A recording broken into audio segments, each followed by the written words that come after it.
साथियों, आप सभी का इस प्लेटफॉर्म पर स्वागत है। यहाँ पर हम लोग विश्व के कुछ ऐसे महत्वपूर्ण स्थलों के बारे में बात करेंगे जो नवंबर 2023 में विभिन्न वजहों से चर्चा में थे। तो यह वीडियो आपके करंट अफेयर के दृष्टिकोण के साथ साथ मैपिंग के दृष्टिकोण से भी काफी महत्वपूर्ण साबित होगा। तो चलिए प्रारंभ करते हैं। सबसे पहले बात करते हैं बेरिंग सागर के बारे में। बेरिंग सागर क्यों चर्चा में था? देखिए, हालिया अध्ययन में बेरिंग सागर की बर्फ में गिरावट और पूर्वोत्तर चीन में वनाग्नि के बढ़ते खतरे के बीच एक संबंध का पता चला है। इस वजह से ही जो है ये बेरिंग सागर जो है चर्चा में था। अब हम लोग बेरिंग सागर की अवस्थित को देख लेते हैं मैप में। तो यहाँ पर देखिए ये मैप है। तो यहाँ पर आप मैप में जब देखेंगे तो यहाँ पर आपको ये बेरिंग सी दिखाई पड़ रहा है। इधर आपको उत्तरी अमेरिका, ये आपका उत्तरी अमेरिका में ये यूएसए का अलास्का राज्य है और इधर आपको जो है एशिया का देश रशिया दिखाई पड़ रहा है।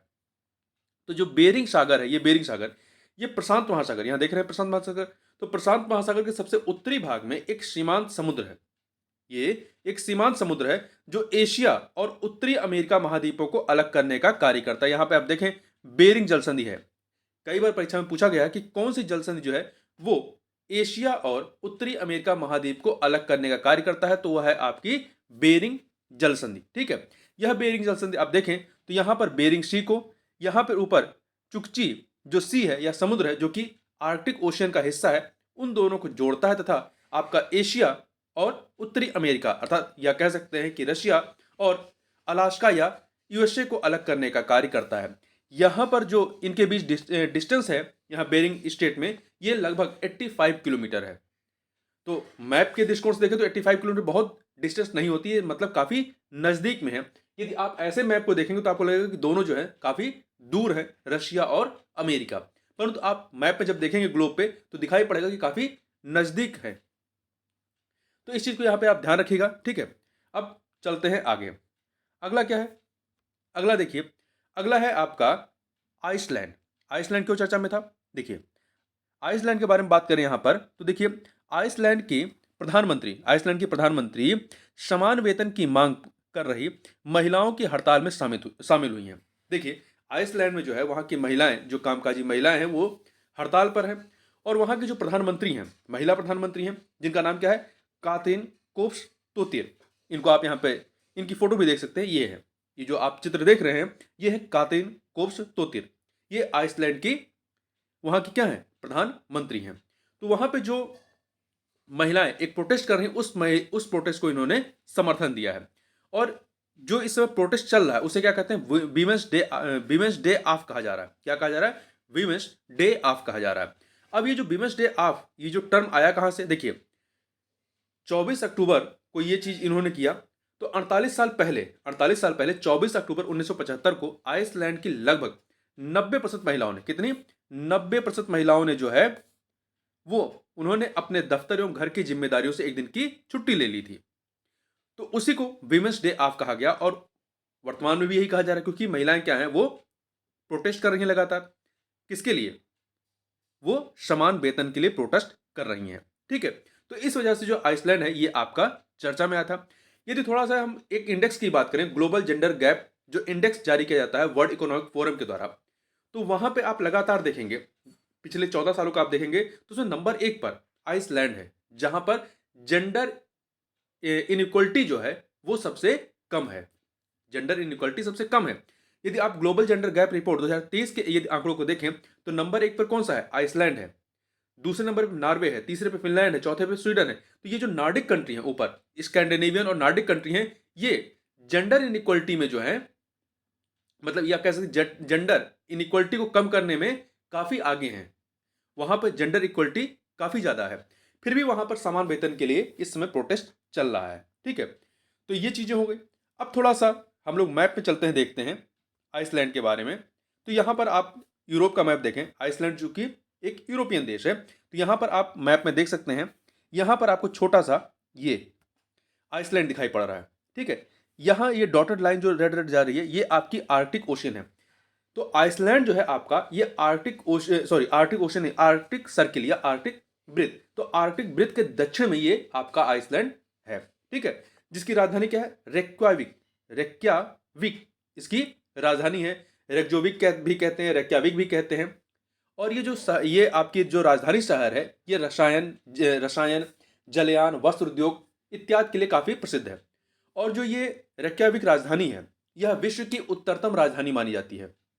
इसके साथ-साथ आप ध्यान रखिएगा कि यह जो आइसलैंड है, थोड़ा-सा इसको और बड़े मैप में देखें, तो यहाँ पर आपको आइसलैंड दिखाई पड़ रहा है। आइसलैंड जो है, ये एक स्कैंडिनेवियन देश है। स्कैंडिनेवियन देश में आपका नॉर्वे, स्वीडन, डेनमार्क ये सभी शामिल हैं। साथ ही साथ यह एक नॉर्डिक कंट्री भी है, नॉर्डिक कंट्री है। और इस आइसलैंड को जो है मध्य रात्रि के सूर्य का द्वीप कहा जाता है। कई बार परीक्षा में प्रश्न पूछा गया है कि मध्य रात्रि के सूर्य का देश किसे कहते हैं, तो वो नॉर्वे है। ध्यान रखिएगा, मध्य रात्रि के सूर्य का जो देश है वो आपका नॉर्वे है, परंतु मध्य रात्रि के सूर्य का द्वीप यदि पूछा जाएगा तो वो कौन सा है, वो आइसलैंड है। ठीक है, यहाँ आप मैप में देखें तो यहाँ पे आपको नॉर्थ अटलांटिक ओशन नीचे दिखाई पड़ रहा है, इधर आपका ग्रीनलैंड सी दिखाई पड़ रहा है। ठीक है, और यहाँ पर ये राजधानी दिखाई पड़ रही है, और इधर आपका डेनमार्क जलसन दिखाई पड़ रहा है। कुछ और चीजों के बारे में यहाँ पे बात करें तो जो आपका आइसलैंड है, ये भूतापीय ऊर्जा के लिए काफी जो है प्रसिद्ध है।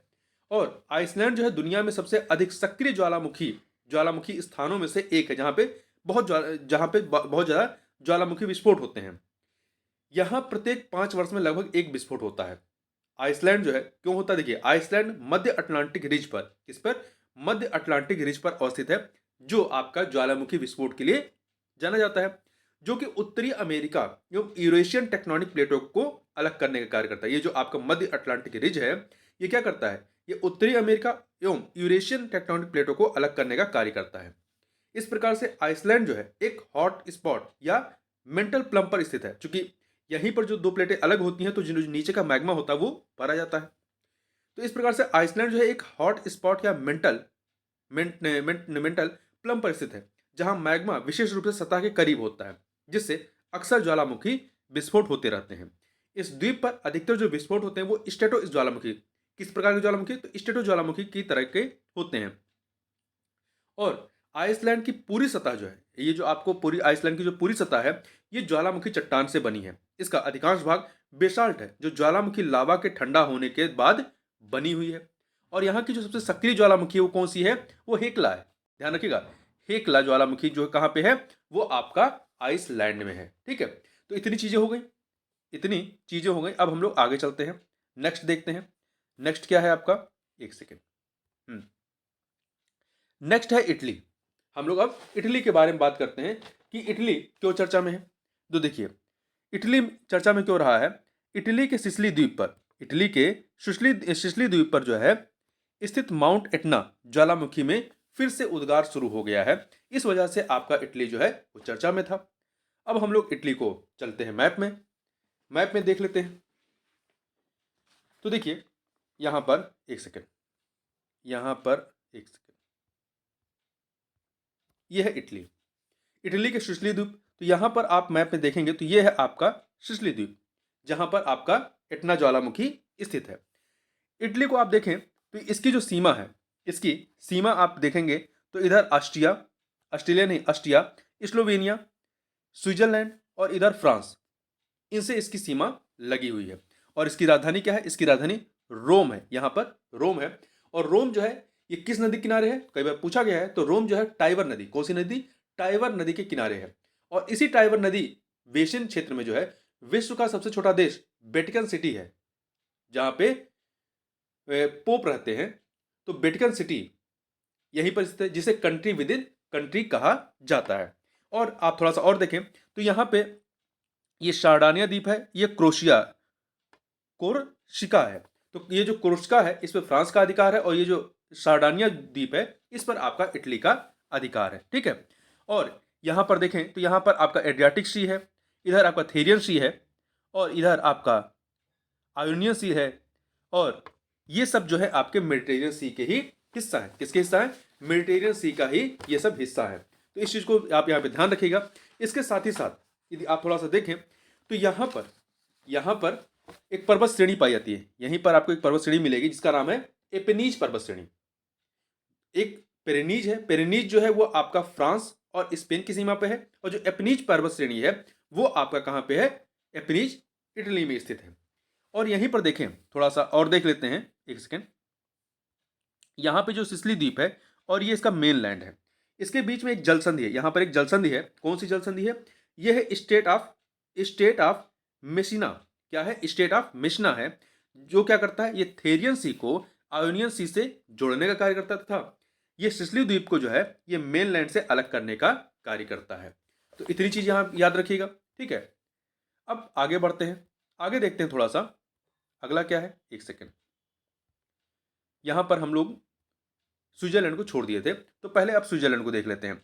स्विट्जरलैंड क्यों चर्चा में रहा है? देखिए, स्विट्जरलैंड क्या है, यहां पर मिनमाता कन्वेंशन के पक्षकारों के सम्मेलन की, यहां पे ये पांचवी लिखा है, जबकि ये छठवीं बैठक हुई है, ठीक है। यहां पर छठवीं बैठक हुई है, छठवीं बैठक जिनेवा में संपन्न हुई है।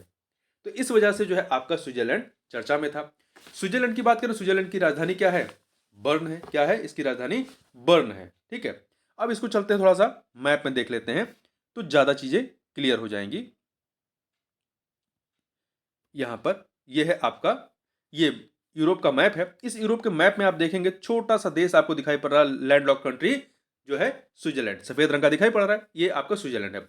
अब थोड़ा सा इसको बड़े में देख लेते हैं। बड़े में देखते हैं, यहां पर आपको बड़ा दिखाई पड़ रहा है, ठीक है। तो जिस वजह से चर्चा में था मिनमाता कन्वेंशन के बारे में, थोड़ा सा उसको भी समझ लेते हैं। मिनमाता कन्वेंशन को देखिए, वर्ष 2013 में, वर्ष 2013 में जिनेवा में अंतर सरकारी वार्ता समिति के 5वें सत्र के में इस पर सहमत व्यक्त की गई थी, और यह 2017 में लागू हुआ था, 2017 में। और भारत ने इस कन्वेंशन का अनुमोदन कर दिया है, ठीक है। और यदि हम मिनमाता जो कन्वेंशन है, ये पारा से होने वाले जो विभिन्न प्रकार की विकृतियां हैं या जो रोग हैं, उनसे निपटने के लिए यह कन्वेंशन बनाया गया था। तो जो पारे की बात करें, पारा जिसका क्या कहते हैं सिंबल होता है, Hg होता है, ठीक है। तो पारा जो है एक प्राकृतिक रूप से पाया जाने वाला तत्व है, जो हवा, पानी और मिट्टी में पाया जाता है। इसका नुकसान कहाँ होता है? देखिए, इसका तंत्रिका तंत्र, थायराइड, गुर्दे, फेफड़े, प्रतिरक्षा प्रणाली, आंखों, मसूड़ों और त्वचा पर विषाक्त प्रभाव हो सकता है, ठीक है। तो ये था आपका मिनमाता कन्वेंशन। अब हम लोग स्विट्जरलैंड के बारे में बात करते हैं। तो स्विट्जरलैंड जहां हमने देखा कि ये क्या है, एक लैंडलॉक्ड यूरोपियन देश है। इसकी सीमा देखें, और इसकी राजधानी क्या है? बर्न है। ध्यान रखिए, इसकी राजधानी बर्न है। और इसकी सीमा आप देखें तो इधर आपको जर्मनी दिखाई पड़ेगा, इधर ऑस्ट्रिया है, इधर आपका इटली है, और इधर आपका फ्रांस है। तो ये चार देशों से लगा हुआ है, जर्मनी, फ्रांस, इटली और ऑस्ट्रिया से, ठीक है। तो इतनी चीजें यहाँ पे ध्यान रखिएगा। देखिए, जो वर्ल्ड इकोनॉमिक फोरम का प्रत्येक साल, हर साल जो है जनवरी के मंथ में जो बैठक होती है, कहाँ पे होती है? जिनेवा में होती है, ठीक है। कहाँ पे होती है? जिनेवा। आप यहाँ मैप में देखेंगे तो ये आपको यहाँ पर किनारे साइड में जिनेवा दिखाई पड़ रहा है, और इसकी राजधानी बर्न यहाँ पर है, ठीक। ये बर्न आपका बीच में यहाँ पर दिखाई पड़ रहा है। अब चलते हैं नेक्स्ट पे। नेक्स्ट क्या है? तो नेक्स्ट के बारे में बात करते हैं, बहरीन। बहरीन क्यों चर्चा में था? तो थोड़ा बहरीन के बारे में देखें। बहरीन ने इजराइल से अपने राजदूत को वापस बुला लिया। देखिए, जैसे कि आप सभी को पता है कि इजराइल और जो फिलिस्तीनी हमास जो संगठन है, उनके मध्य में जो है गाजा पट्टी पर लगातार युद्ध चल रहा है। तो इसी युद्ध के परिप्रेक्ष्य में बहरीन ने जो है अपने राजदूत को इजराइल से वापस बुला लिया है। तो इस वजह से बहरीन जो है चर्चा में था। अब हम लोग थोड़ा सा इसको मैप में देखने का प्रयास करें, तो वो चीज़ें आपको ज़्यादा क्लियर हो जाएंगी बहरीन के बारे में। तो देखिए, बहरीन जो है एक आपका एशियन एशियन कंट्री है, जिसकी राजधानी क्या है? मनामा। जिसकी राजधानी मनामा है। देखिए, बहरीन जो है ये खाड़ी सहयोग परिषद या गल्फ कॉपरेशन काउंसिल का एक सदस्य है, जिसमें आपका सऊदी अरब, यूएई, ओमान, कतर, कुवैत ये शामिल है। परंतु इसमें आपका खाड़ी सहयोग परिषद है, इसमें आपका ईरान और इराक शामिल नहीं है, ध्यान रखिएगा। तो खाड़ी सहयोग परिषद का एक सदस्य है, और यूएसए की मध्यस्थता में इजराइल एवं यूएई अर्थात संयुक्त अरब अमीरात के साथ अब्राहम जो समझौता हुआ था, अब्राहम एकॉर्ड, इस पर हस्ताक्षर भी किए थे। मतलब आपका बहरीन का एक प्रकार से जो है संबंध इजराइल से सही चल रहा था, परंतु इसी दौरान इन्होंने अपने जो राजदूत को वापस बुलाया है, इस वजह से चर्चा में था। तो ध्यान रखिए कि जो अब्राहम समझौता है वो किससे संबंधित है? तो वो इजराइल, यूएई और जो अन्य देश है, जैसे मिस्र के साथ भी ये समझौता हुआ है, अब्राहम एकॉर्ड हुआ है, ठीक है। तो अब्राहम एकॉर्ड जो है वो इजराइल से संबंधित है, इतना ध्यान रखिएगा। तो आप यहाँ पे मैप में जब देखेंगे, तो यहाँ मैप में ये छोटा सा आपको जो दिखाई पड़ रहा है, एक सेकेंड, यहाँ पे ये छोटा सा दिखाई पड़ रहा है, यही आपका क्या है, बहरीन है। इसको थोड़ा सा बड़े मैप में देखते हैं। यहाँ देखिए, यहाँ पर आपको बड़े मैप में ये बहरीन दिखाई पड़ रहा है।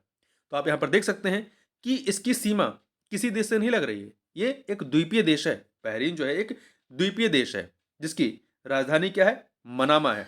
और ये जो यहाँ पे पर्शियन गल्फ है, ये पर्शियन गल्फ में स्थित जो है एक द्वीपीय देश है। ठीक। और यदि इसका भारत से ऐतिहासिक संबंधों की बात करें या प्राचीन समय से, तो भारत की जो सिंध घाटी सभ्यता रही है लगभग 5000 वर्ष पुरानी, तो सिंध घाटी सभ्यता की समकालीन यहाँ पर जो सभ्यता थी बहरीन में, वो दिलमन सभ्यता थी। क्या थी, दिलमन सभ्यता। तभी से जो है भारत और बहरीन के बीच में एक प्रकार से संबंध चले आ रहे हैं। ठीक है, तो इस चीज को भी आप यहाँ पर ध्यान रखिएगा बहरीन के बारे में। बहरीन को हमने यहाँ मैप पे ही देख लिया। ठीक है, अब हम लोग बढ़ते हैं आगे। अगला क्या है, आगे चलते हैं। अगला है कतर। कतर क्यों चर्चा में है, तो कतर को देख लेते हैं, कतर क्यों चर्चा में है।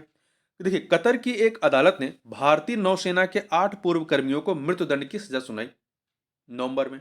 इस वजह से कतर जो है वो चर्चा में आया। तो कतर को भी हम लोग थोड़ा सा मैप में देख लेते हैं, इसकी अवस्थित के बारे में। तो यहां पर आप चलते हैं, ये कतर। ठीक, देखिए कतर की राजधानी क्या है, दोहा। दोहा जो है हमेशा आप में कई सारे समझौतों, कई सारे कन्वेंशन की वजह से आप दोहा का नाम लगातार सुनते रहे हैं। ठीक है, इसकी राजधानी, कतर की राजधानी दोहा है। दोहा है। देखिए, 8 पूर्व भारतीय जो नौसेना कर्मी थे, उनकी पहले जो मौत की सजा दी गई थी, तो भारत के हस्तक्षेप के बाद जो है इनकी सजा को अभी क्या कर दिया गया है, कम कर दिया गया है, उसको जेल में कन्वर्ट कर दिया गया है। ठीक है, और ये जो सजा दी गई थी कतर में दहरा ग्लोबल मामला, कौन सा मामला था, दहरा ग्लोबल मामले में ये फैसला सुनाया गया था। देखिए, अब थोड़ा सा हम लोग कतर को देखें, तो कतर की राजधानी जैसा कि हमने बताया कि दोहा है, और ये भी क्या है आपका पर्शियन गल्फ में, पर्शियन गल्फ में ही स्थित एक देश है। यहाँ पर आप देख सकते हैं। और इसकी सीमा यदि आप देखें, इसकी सीमा केवल सऊदी अरबिया से लगती है, सऊदी अरबिया से लगती है। यदि आप मैप में से छोटा देखेंगे तो आपको लगेगा कि इसकी सीमा यूएई से भी लग रही है, परंतु इसकी सीमा यूएई से नहीं लगती, इसकी सीमा केवल सऊदी अरब से लगती है। तो इतनी चीज ध्यान रखिएगा। यदि भारत और यूएई के बारे में सॉरी भारत और कतर के बारे में बात करें, तो भारत और कतर की नौसेना के बीच जैर अल बहर, कौन सी, जैर अल बहर नाम की एक नियमित नौसैन्य अभ्यास होता है। और भारत अपनी एलएनजी जरूरतों का 40% जो है वो कतर से ही प्राप्त करता है, ये भी ध्यान रखिएगा। और कतर में जो है लगभग यहाँ पर भारतीय मूल की या भारत के जो प्रवासी हैं, लगभग 7 लाख भारतीयों की यहाँ पर आबादी कार्य करती है, विभिन्न प्रकार के कार्यों में लगी हुई है। तो ये था आपका कतर। अब आगे चलते हैं, आगे देखते हैं अगला क्या है। यहाँ पर एक सेकेंड आगे बढ़ते हैं। अगला है ऑस्ट्रेलिया। ऑस्ट्रेलिया क्यों चर्चा में था, तो देखिए ऑस्ट्रेलिया ने थैलीडोमाइड त्रासदी से प्रभावित सभी नागरिकों से माफी मांगने का निर्णय लिया है। इस वजह से ये जो है आपका चर्चा में था। अब थोड़ा सा इस पे मैप पे चलते हैं पहले, फिर यहां पर हम इसके बारे में बात करेंगे। ये जो त्रासदी है, ये त्रासदी आखिर है क्या। तो ये है आपका मैप। अब थोड़ा सा ये जो थैलिडोमाइड त्रासदी, इसको समझ लेते हैं। थैलिडोमाइड जो है एक दवा है, 50 के दशक में के अंत में खोजी गई एक शामक दवा है। शामक दवा है, ठीक है, जो दुनिया भर में त्रासदी का कारण बनी। ये दवा कब दी जाती थी, गर्भावस्था के दौरान जो मतली या उल्टी जैसी लगती है, तो उस उल्टी से या मतली से राहत पाने के लिए कई गर्भवती महिलाओं को यह दवा दी गई, थैलिडोमाइड दवा। बाद में यह पाया गया कि जो थैलिडोमाइड है, इसने भ्रूण को अपरिवर्तनीय क्षति पहुंचाई और हजारों बच्चे गंभीर जन्मजात विकृतियों के साथ पैदा हुए। यही जो त्रासदी थी, इसे थैलिडोमाइड त्रासदी कहते हैं। इसमें आपका जर्मनी हो गया, ऑस्ट्रेलिया हो गया, यहाँ पे कई सारे देशों में इस प्रकार की घटनाएं घटित हुई।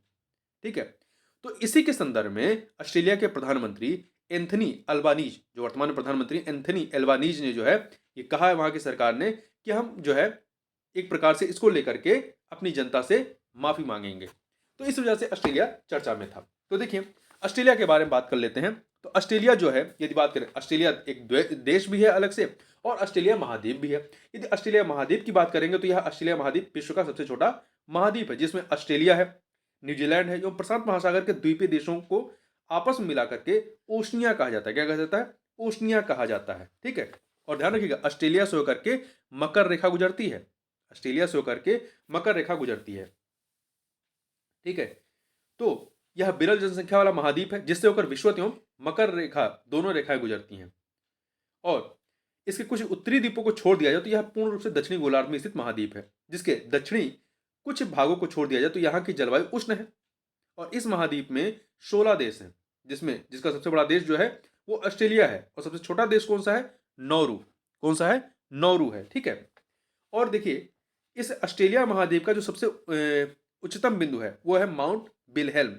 विलहेल्म, ये माउंट विलहेल्म कहाँ पे है? पापुआ न्यू गिनी द्वीप पे। और सबसे न्यूनतम बिंदु, सबसे निचला बिंदु कौन सा है? वो है आपका ऑस्ट्रेलिया में स्थित आयर झील। ऑस्ट्रेलिया में स्थित आयर झील जो कि -16 मीटर, -16 मीटर है। ठीक है, इसकी राजधानी क्या है? कैनबरा। इसकी राजधानी जो है वो न्यू साउथ वेल्स में स्थित कैनबरा है।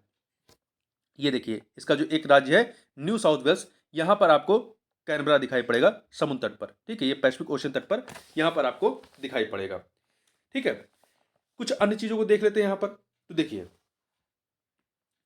यहाँ पर आप देखेंगे तो जैसे कई बार परीक्षा में प्रश्न पूछा गया है डेजर्ट के बारे में या रेगिस्तान के बारे में, तो देखिए गिब्सन डेजर्ट यहाँ पर है।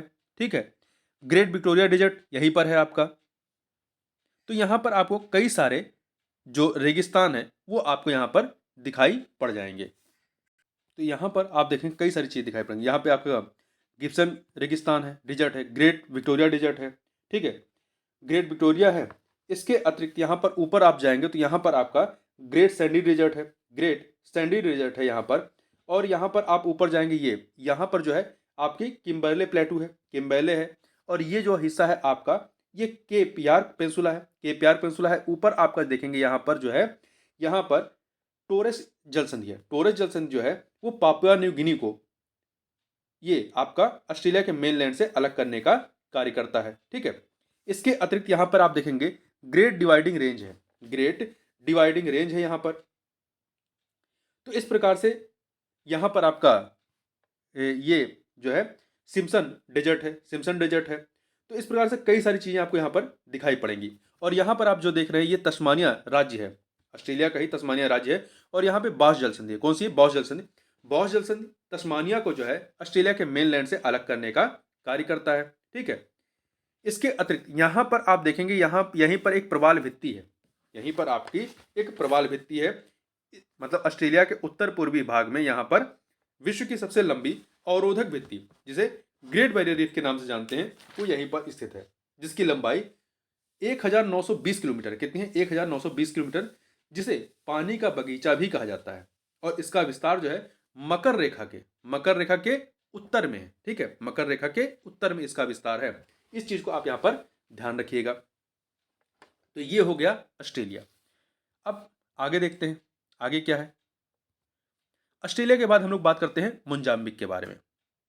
तो मोजाम्बिक क्यों चर्चा में है, तो थोड़ा सा मोजाम्बिक को देख लेते हैं।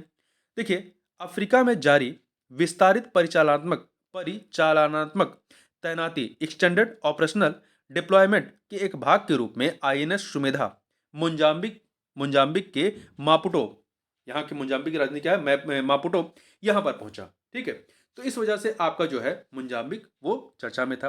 तो मोजाम्बिक को हम लोग थोड़ा सा मैप में देख लेते हैं तो इसकी अवस्थित आपको समझ में आ जाएगी। तो मोजाम्बिक क्या है? आपका एक अफ्रीकन देश है, अफ्रीकन कंट्री है। यहाँ मैप में आप देखें तो इसकी सीमा देखिए, इधर आपका इंडियन ओशियन है, हिंद महासागर से एक सीमा लगती है। इसका जो पूर्वी हिस्सा है वो इंडियन ओशियन से या हिंद महासागर से लगा। और इसकी स्थलीय सीमा आप देखें तो इधर आपका तंजानिया, मलावी हो गया, जाम्बिया हो गया, जिम्बाब्वे, और इधर आपका साउथ अफ्रीका, और यहाँ पे एक लैंडलॉक कंट्री है इस्वाथानी, इससे जो है इसकी सीमा लगी हुई है। ठीक है, तो इन चीजों को भी आप यहाँ पर ध्यान रखिएगा।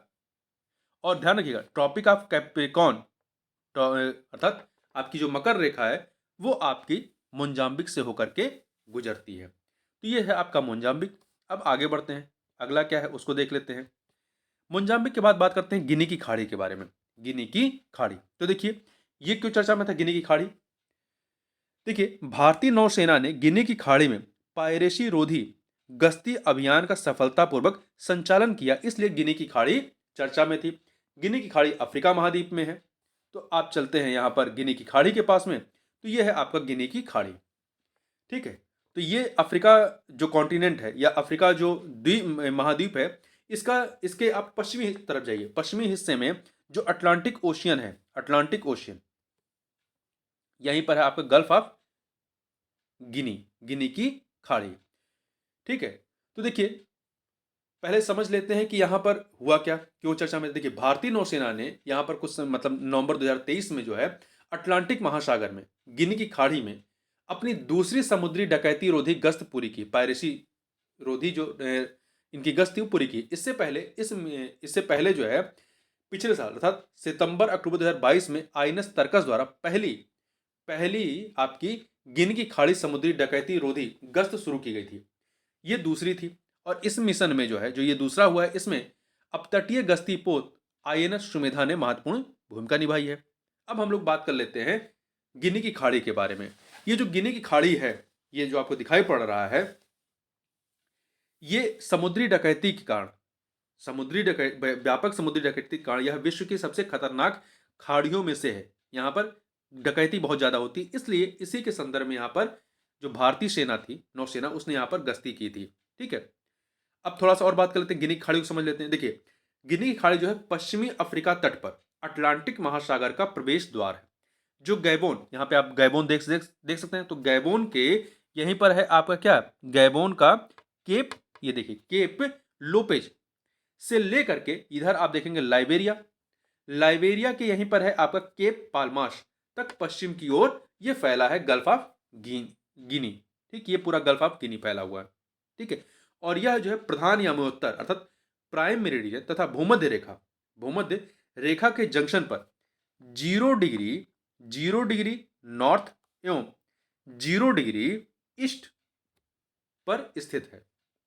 और गिनी की खाड़ी में गिरने वाली जो प्रमुख नदियां हैं उनमें है बोल्टा और नाइजर, बोल्टा और नाइजर शामिल है। ठीक है, तो ये था आपका गिनी की खाड़ी।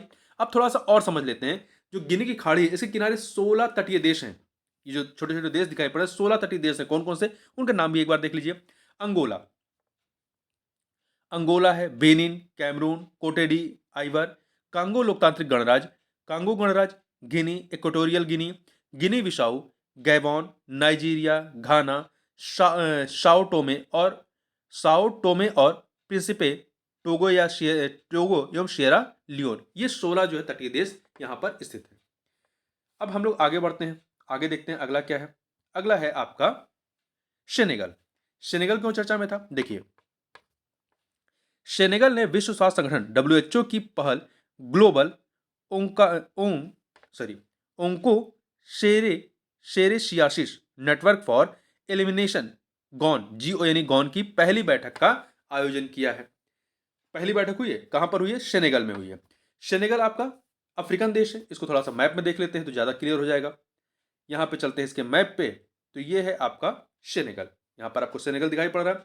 अफ्रीका महाद्वीप के पश्चिमी, अफ्रीका महाद्वीप का जो, या कह सकते हैं जो पश्चिमी अफ्रीका महाद्वीप है या पश्चिमी अफ्रीका जो है उसका एक देश है सेनेगल, जिसकी सीमा आप देखें तो यहां पर अटलांटिक ओशियन जो है, अटलांटिक ओशियन से लगा हुआ है। ठीक है, और इसके पड़ोसी देशों में देखें तो मोरटानिया, माली, गुनिया बिसाऊ, और यहां पर आपका इसी के बीच में एक देश है गाम्बिया। ठीक, और इसकी राजधानी की बात करें, इसकी राजधानी क्या है, डकार, इसकी राजधानी का नाम क्या है, डकार है। ठीक है, तो ये चीजें हैं। अब हम लोग बात कर लेते हैं ये जो ग्लोबल ओंको शेर सियासिस नेटवर्क फॉर एलिमिनेशन, जिसको शॉर्ट में हम लोग गॉन कहते हैं, GON गॉन, इसका जो आयोजन हुआ है, इसकी ध्यान रखिए पहली बैठक जो है सेनेगल में हुई है। ठीक है, अब ये है क्या, जो ओंको शेर सियासिस, इसे हिंदी में कहते हैं नदी का अंधापन, नदी का अंधापन, ये एक बीमारी है। ये विश्वव्यापी अंधेपन का दूसरा प्रमुख संक्रामक कारक है, और WHO द्वारा इसे उपेक्षित उष्णकटिबंधीय रोग, जिसे शॉर्ट में हम लोग क्या कहते हैं, NTD के नाम से जाना जाता है। मतलब इसे उपेक्षित उष्णकटिबंधीय रोग के रूप में वर्गीकृत किया गया। ये जो उपेक्षित उष्णकटिबंधीय रोग हैं, मतलब ये ऐसे रोग होते हैं जिन पे बहुत ज़्यादा ध्यान नहीं दिया जाता है, जैसे कि भारत में ट्रोकोमा, जो आंख से संबंधित बीमारी होती है, ठीक है। और देखिए ये जो बीमारी होती है ओंकोशेरियासिस, ओंकोशेरसियासिस, ये बीमारी जो होती है ये एक परजीवी कृमि जिसका नाम है ओंकोशेरका ओंकोशेरका वाल्वुलस, ओंकोशेरका वाल्वुलस, इसके कारण होती है। और ये तेज बहने वाली नदियों के पास जो काली मक्खियां होती हैं, उन काली मक्खियों के द्वारा ये बीमारी फैलती है। इसके लक्षण क्या है? इसमें त्वचा में गंभीर जलन होता है, खुजली होती है और अपरिवर्तनीय अंधापन, मतलब वो अंधापन ठीक नहीं हो पाता है।